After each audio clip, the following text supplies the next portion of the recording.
guys, I'm JT from delicatebeats.com and boostmybeat.com, and today we are talking about EDM kicks. I was asked by a fellow producer lately to do a piece on parallel compression, but in preparing the video I realized that I wasn't doing any of that on my dance kicks. So instead I assembled a few tips and tricks to get your kicks to sound right and super tight and punchy in the mix, and hopefully you can use these tricks in your compositions and turn them into hits. So let's go! For the purpose of this first trick, I put together a little synth chord progression.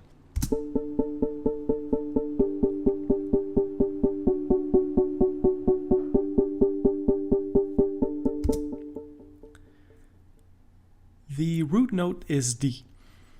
Now let's go to the sampled kick, and I'm using a pitch correction tool to find out what the note is in the lower harmonics.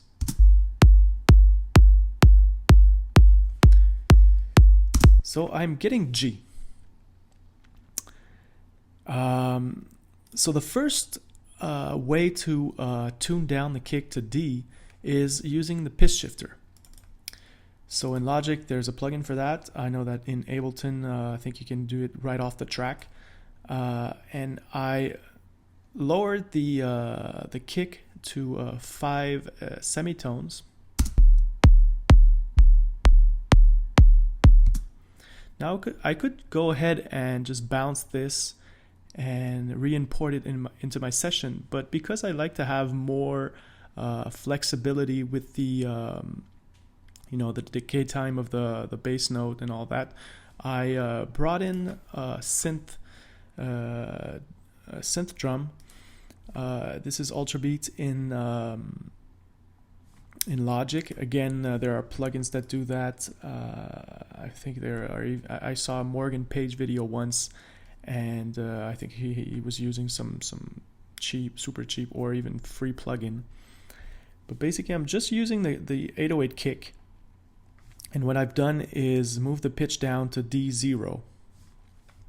Now, I'm still going to use this kick, but only for the higher harmonics to give it that attack and that thump. So what I'm doing here is rolling off all of those sub frequencies roughly to around 200,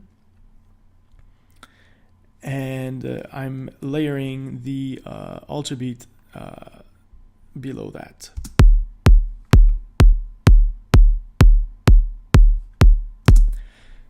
Now we can play around with the volume for the balance and the frequency.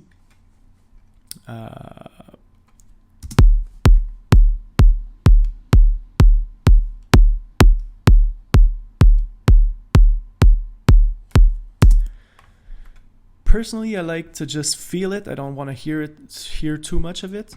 We're going to see why later on in this tutorial. So now let's add in the synth.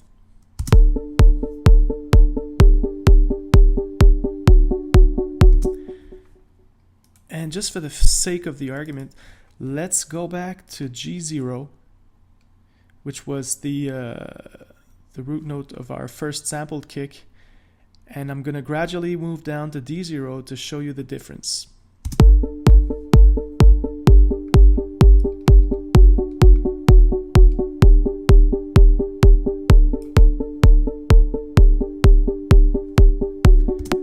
Now I know this is very subtle, but in dance music where kick is king, this makes all the difference. Do not underestimate this trick. And I'm going to play it back again, and you see how the kick locks in with the melody. It's pure magic.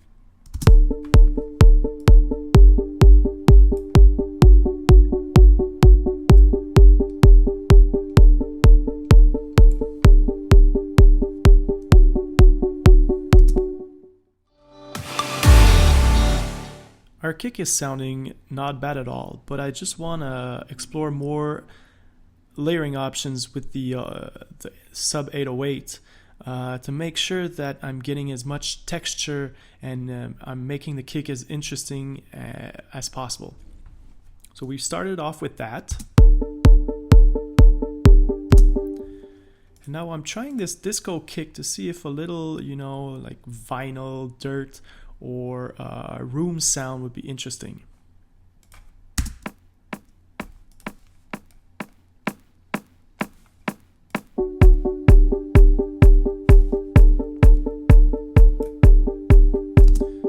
Now let's try to mix it with the first sample kick.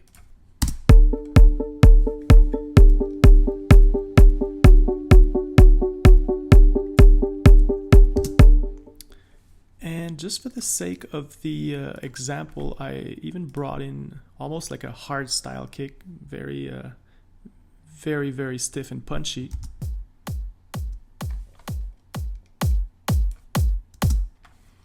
And I'm rolling off this one all the way up to 500 almost.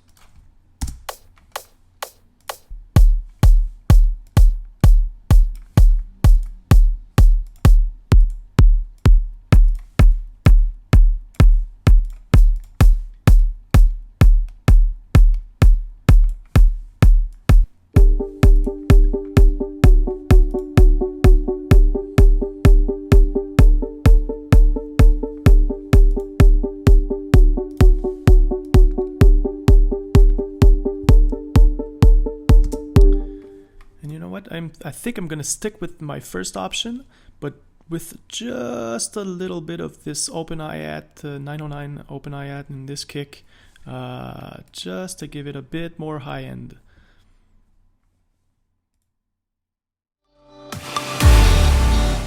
So now that we have a good kick, let's go back to the synth and make sure that it's basically out of the way of the kick.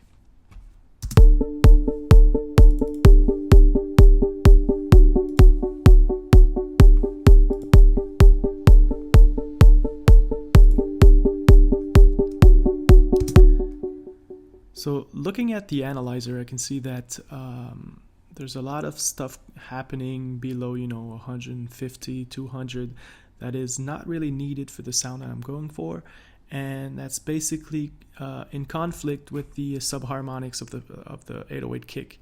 So what I'm going to do is basically roll off all the way up to 220.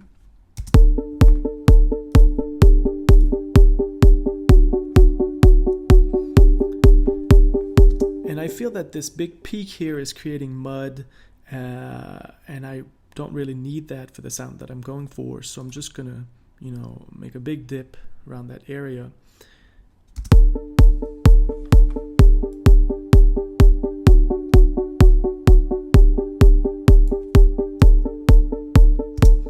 Yeah, and see, it doesn't really change the character of the synth. It's basically just taking out the harmonics that are, again, conflicting with the kick. Now we're gonna apply some sidechain compression, aka ducking, to even emphasize more the kick. And so what I'm doing here with my compressor is assigning my sampled kick to the sidechain. And in Logic, there's this nice little option here. By default, RMS is clicked, but I click peak, and it seems to trigger the compressor more precisely with the attack transients. So let's take a first listen.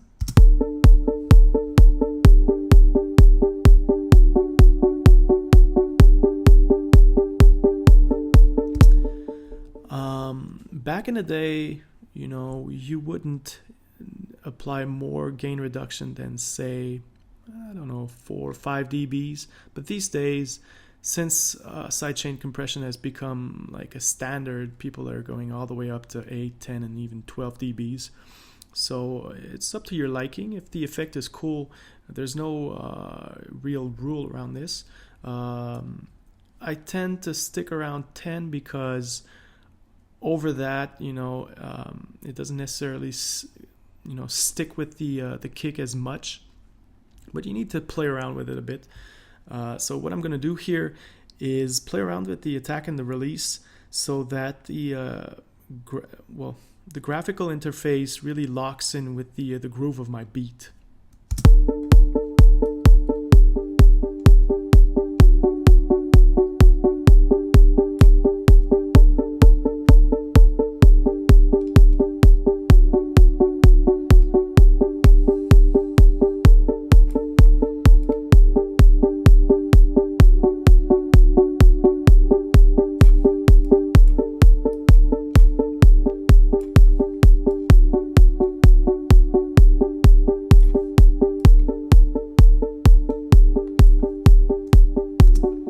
So I'm pretty happy with that. So let's move on to bass. I just added a simple one note bass line to my beat. And it's gonna be very important to, again, take that bass out of the 808's way. So what we're gonna do is compare the frequency response of the Ultrabeat versus the dance bass. And we're going to roll off all of the lower frequencies that are basically in the 808's territory.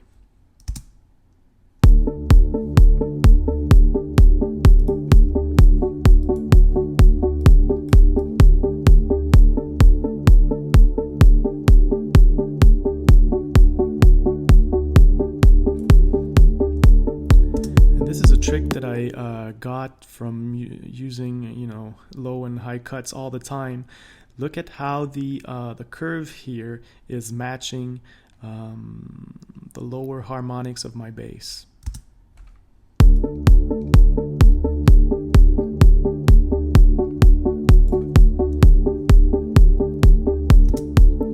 This way, I make sure that I'm not altering the character of the sound, but I'm removing any unwanted artifacts out of the 808's way. Now we're going to go ahead and apply some sidechain compression to that as well, to see if it works for our purpose.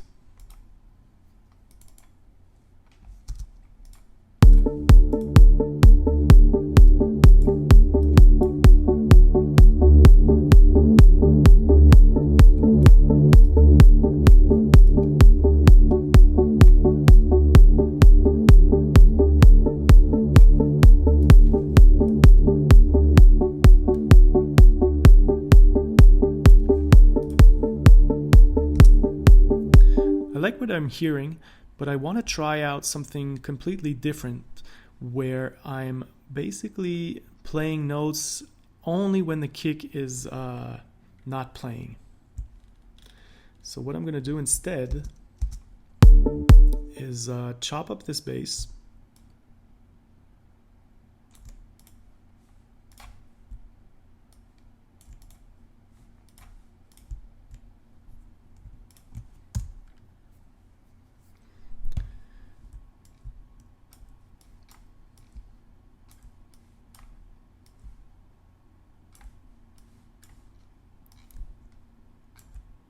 And I'm going to leave the compressor on, and let's listen to that.